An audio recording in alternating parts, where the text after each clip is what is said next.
கர்த்தருக்கு ஸ்தோத்திரம். அன்பான தேவ பிள்ளைகளே, இன்று கூட வருடத்தின் இறுதி நாள். நாம் கூட சென்ற வருடத்தில் தேவன் நமக்கு செய்த நன்மைகளை நினைத்து நினைத்து ஸ்தோத்திரிக்கலாமே. தேவன் எவ்வளவு நல்லவர். நாம் அவரை நோக்கி கதறி கூப்பிடும்போது அவர் ஓடோடி வந்து நம்மை ஆற்றுவதைப் போல் வேறு எந்த மத கடவுளாலும் முடியாது. இயேசு ஒருவர் மாத்திரமே தேவன். நான் நான் சென்ற வருடம் என் வாழ்க்கையில் தேவன் செய்த அற்புதத்தை, அவர் எவ்வளவு நல்லவர், தம்மை நோக்கி கூப்பிடுகிற பிள்ளைகளின் கூக்குரலை கேட்கிறவர் என்பதற்கு சாட்சியாக ஒரு சாட்சியை பகிர்கிறேன். வேதத்தில் எரேமியா 33:3 கூறப்பட்டுள்ளதல்லவா, என்னை நோக்கி கூப்பிடு, அப்பொழுது நான் உனக்கு உத்தரவு கொடுத்து நீ அறியாததும் உனக்கு எட்டாததுமான பெரிய காரியங்களை செய்வேன் என்று அதை நிரூபிக்கும் வண்ணமாக தேவன் என் வாழ்க்கையில் பெரிய அற்புதம் செய்தார். அக்டோபர் 2ஆம் தேதி என் கணவருக்கு பிறந்த நாள். அன்று அவர் சாப்பிட அழைத்தபோது ட்ரெஸ் மாற்றி கொண்டு வருகிறேன் என்று சென்றவர் திடீரென நிலைத்தடுமாறி எதிலும் மோதி பொத்தென்று விழுந்த சத்தம் கேட்டது. நாங்கள் ஓடிப்போய் பார்த்தபொழுது பின்மண்டையில் அடிபட்டு இரத்தம் வடிந்து கொண்டிருந்தது. கீழே விழுந்து கிடந்தார். நாங்கள் அவரை எழுப்ப முயற்சி செய்தோம். பின்மண்டையில் இரத்தம் வழிந்து கொண்டிருந்தது மட்டும் பார்த்தோம். பேச்சு மிச்சு ஒன்றுமே இல்லை. என் மகளும் ஒரு டாக்டர் தான். அவர் முகத்தில் தண்ணீர் தெளித்து எழுப்ப முயற்சித்தோம். ஒரு அசைவும் இல்லை. என் மகள் நடியை பிடித்து பார்த்துவிட்டு மூக்கில் கை வைத்து பார்த்துவிட்டு ஒரே அலறி அழ ஆரம்பித்தாள். எனக்கு புரிந்துவிட்டது, உயிர் போய்விட்டது என்று.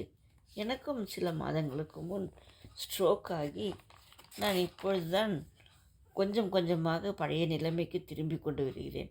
அதனால் என் மகள் என்னிடம் ஒன்றும் சொல்லவில்லை. என்னால் புரிந்து கொள்ள முடிந்தது. நானும் என் கணவரை எழுந்திருக்க சொல்லி கத்தினேன். ஒரு அசைவும் இல்லை.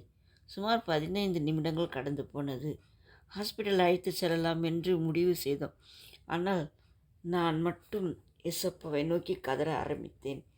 ஏசப்பாவை நோக்கி என்னால் எவ்வளவு வேகமாக கத்த முடியுமோ அவ்வளவு வேகமாக, ஏசப்பா ஏசப்பா காப்பாற்றுங்கப்பா காப்பாற்றுங்கப்பா, என் கணவருக்கு உயிரை கொடுங்கப்பா என்று கத்தி கத்தி கூப்பிட்டேன். அசைவே இல்லை. என்னால் விடவே முடியவில்லை. முடிந்த வரை என் கணவருடைய காதுகளில் ஏசப்பா ஏசப்பா காப்பாற்றுங்கப்பா காப்பாற்றுங்கப்பா என்று கத்தி கொண்டே இருந்தேன். சுமார் 15 நிமிடங்கள் கழிந்தது.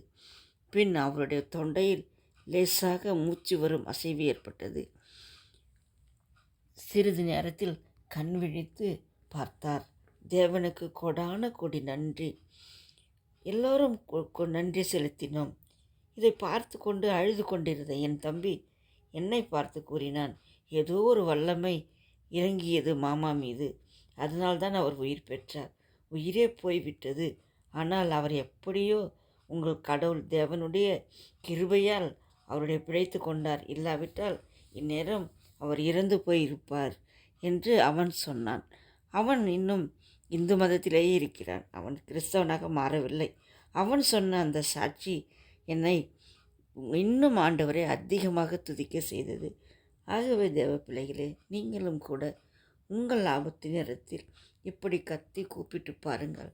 அவர் எப்படி ஓடி ஓடி வந்து உங்களுக்கு உதவி செய்கிறார் என்பதை உணர்ந்து கொள்வீர்கள். அவரை போல தேவன் இல்லை என்பதை உணர்ந்து கொள்வீர்கள். தேவாதி தேவனுக்கு, கர்த்தாதி கர்த்தருக்கு, ராஜாதி ராஜாவுக்கு கோடான கோடி ஸ்தோத்திரம். ஆமீன்.